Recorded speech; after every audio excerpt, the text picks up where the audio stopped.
Hi, good evening. So the kids are in bed.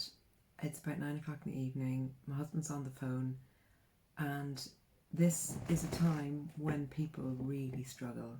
Once things get quiet in the evening, um, tired from the day, um, looking for something to take away that feeling of blah, basically. And this is when we turn to food. And um,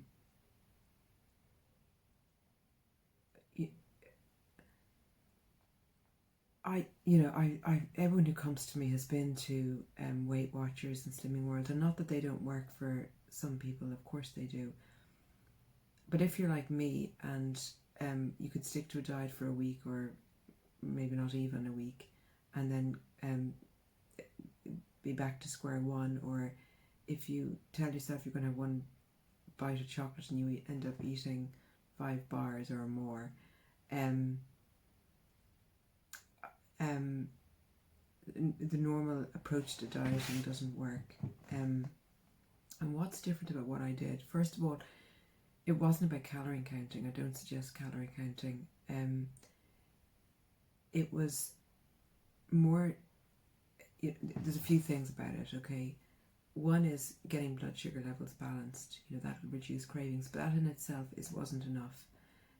Because even if I had the healthiest diet, I would find a reason to break the diet, or go on a binge.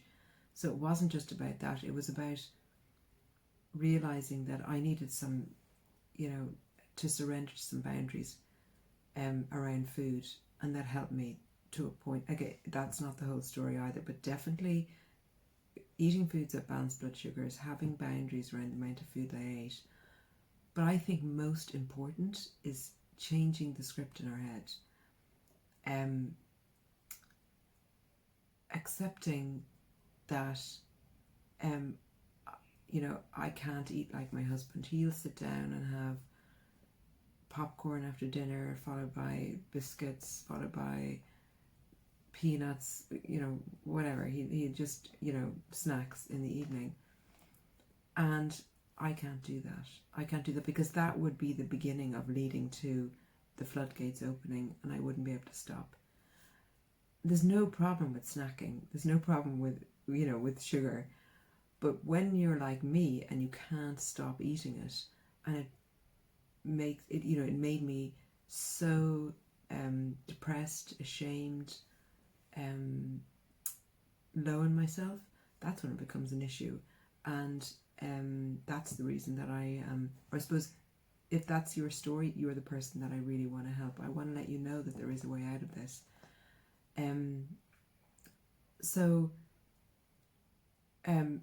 no diet is going to work, or no blood sugar leveling diet is going to work, if we don't change our thinking around the way we eat. If we don't come to accept that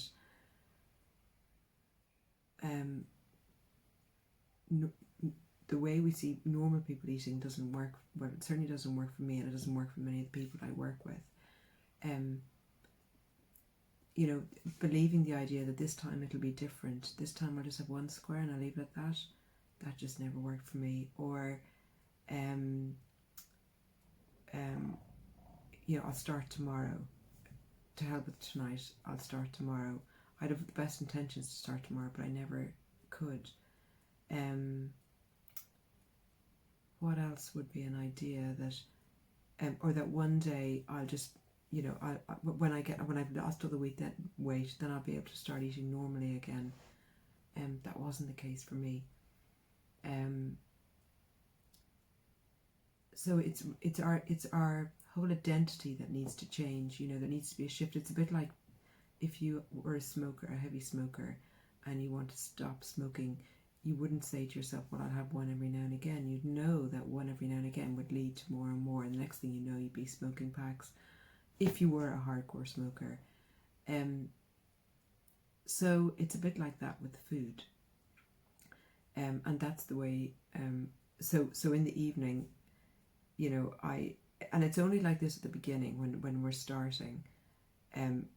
it's breaking the habit, it's breaking the pattern. Like, I don't even think about food now after my dinner. It doesn't even cross my mind. It doesn't bother me. If whatever John is eating doesn't bother me.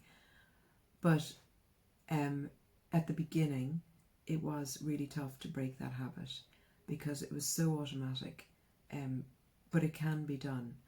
And what's required is sort of a consciousness, an awareness, a willingness to sort of nearly go into it prepared. Okay, this evening is going to be tough. What am I going to plan to get through this evening? And every time that we don't turn to food to get through the evening, or every time we don't turn to food to get through any tired, emotional time, it breaks up that sort of stimulus rewards feedback system. We're not we're growing out of the habit of using food to cope with uncomfortable feelings, and definitely when we stop using food, a lot of uncomfortable feelings come up, and they all need to be dealt with as part of getting well. But they can be dealt with when we're not using food to numb them down, to push them down. And you may be asking, am I ever going to be able to enjoy my food again, or will I ever be okay? Like, I have a pretty normal life. I eat out a lot, when we can eat out. We're not in lockdown. I really enjoy my food, and in fact I enjoy it more because I'm not using food to numb out. Like, there's nothing more unpleasant than using food in a self-destructive way. So I really, really enjoy my food. What I really enjoy more is the freedom I have. I don't really think about food in between meals. I don't think about my weight. I don't think about, how little I have to eat because I had so much last night. That's all gone. And that's really, really wonderful peace. So my hope is that I can help people who were where I was find the same freedom that I found. It's really possible. So I'll leave it at that. Good night. Take care.